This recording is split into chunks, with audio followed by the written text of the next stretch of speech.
Let's say I'm walking down the street with a friend, right? We are having a conversation while strolling around, and at a certain point I see a product advertised in a display of a shop that is completely stupid and very, very expensive. From that, maybe I take inspiration to start a conversation about how I wished economy would be different, how I wish it was more based on the actual needs of the people and less based on consumerism. Very often I will hear the other person responding to me that what I'm saying is not possible, it's not realistic, because if economy was more based on the actual needs of the people, then certain sectors of it wouldn't make enough money in order to survive, and then the whole system would collapse. And Mary Jane, this is not possible, come on, be realistic, and blah blah blah. This was just a random example I just made up from my mind, but very often when I talk about society or how the system works, I get accused of being not realistic enough. My thoughts are utopian and therefore not worth of being taken in consideration. This is exactly the perspective in the world that I hate the most. And if you don't agree with me, hang on, now I'll explain you my reasons.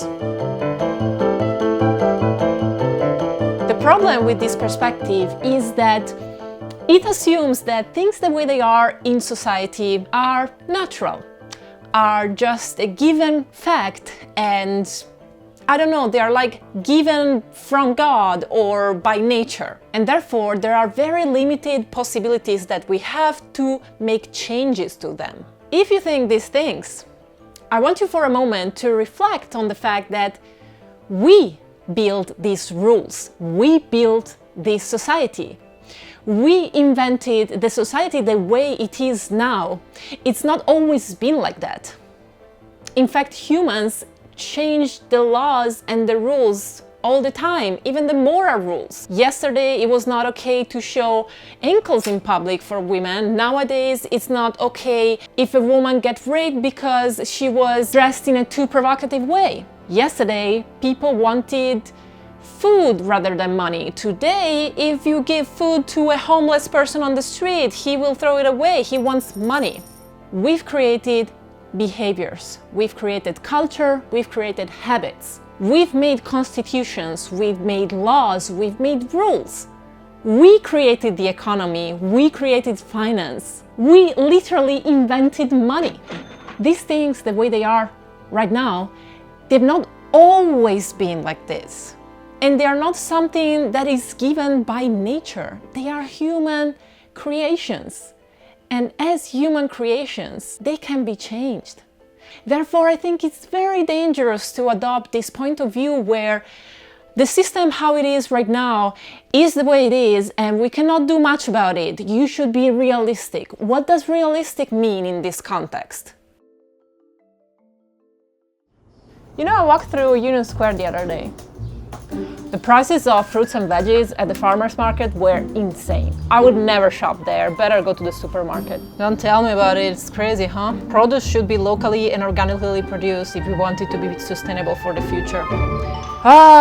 We should all support local farmers as much as we can rather than the big food chain. Yeah, but Mary Jane, this is unrealistic. Lower income people in America could never afford buying groceries at the farmer's market. Yes. So we should support local farmers and change the laws so that local products will be more affordable than the imported ones. But only the rich can afford to buy groceries at the farmer's market. Yes, so we should support local farmers and change the laws so that local products will be more affordable than the imported ones. Society, economy, morals, these things are all historical. They are not natural. We need to make a big distinction here between nature, something that is there, it's factual, and we cannot change it. It's just we have to get around with it. This is what sciences work with. And then there is history. History is something that is strictly related to humans, not to other species on the planet. And humans create it, not anyone else. Culture is created by history. It changes all the time. It's not made by facts. It's made by interpretations, perspectives, mentalities, way of seeing the world, thoughts, ideas. So you can understand that in the moment where you take this part, the historical one that we've built in history, in the time, and you consider it like something that is given by nature, then we have a problem here.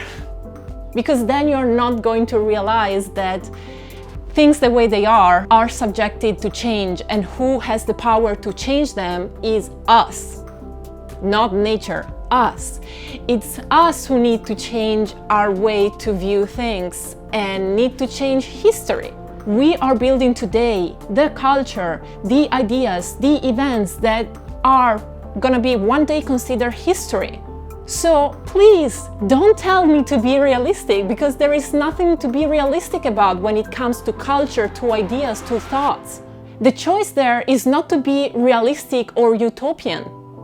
It is to be creative, innovative, progressive, or to be conservative, static, frozen in time.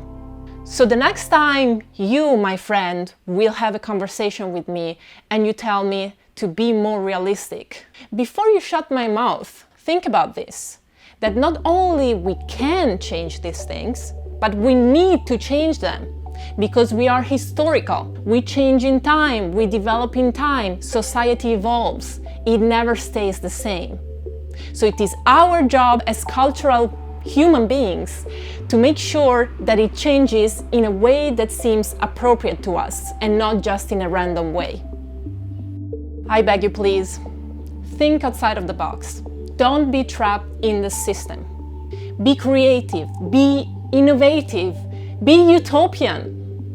Let's not forget that the human world, the way it is our creation. We have the power to change it, and it is up to us to do maintenance on it.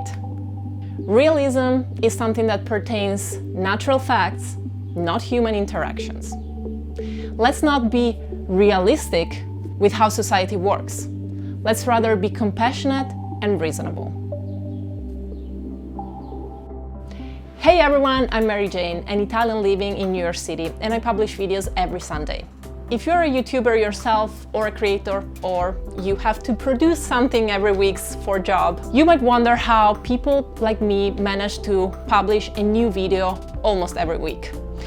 Well, it doesn't come without struggles, and this week has been one of those struggling weeks where I almost didn't publish anything. In fact, I actually prepared just in the past couple of days a very tiny blog about how I was spending a pretty miserable week, how I was very uninspired about my video, and I didn't really know what to publish this week.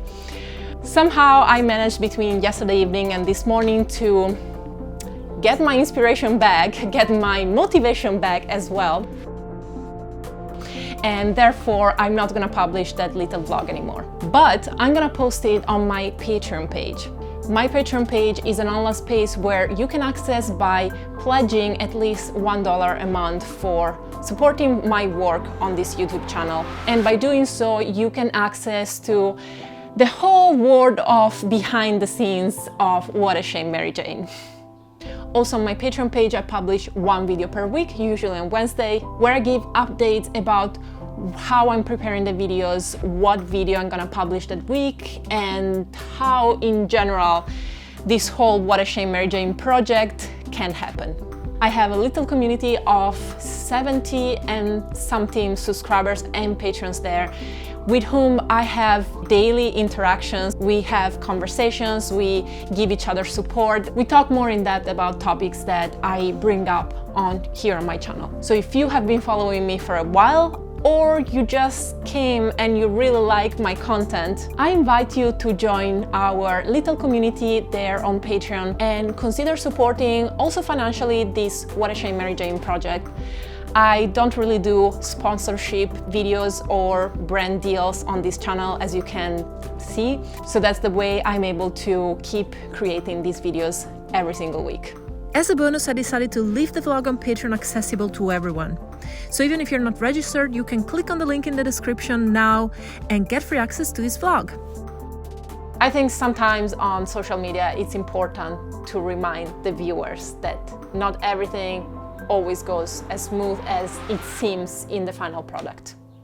I'll see you next Sunday.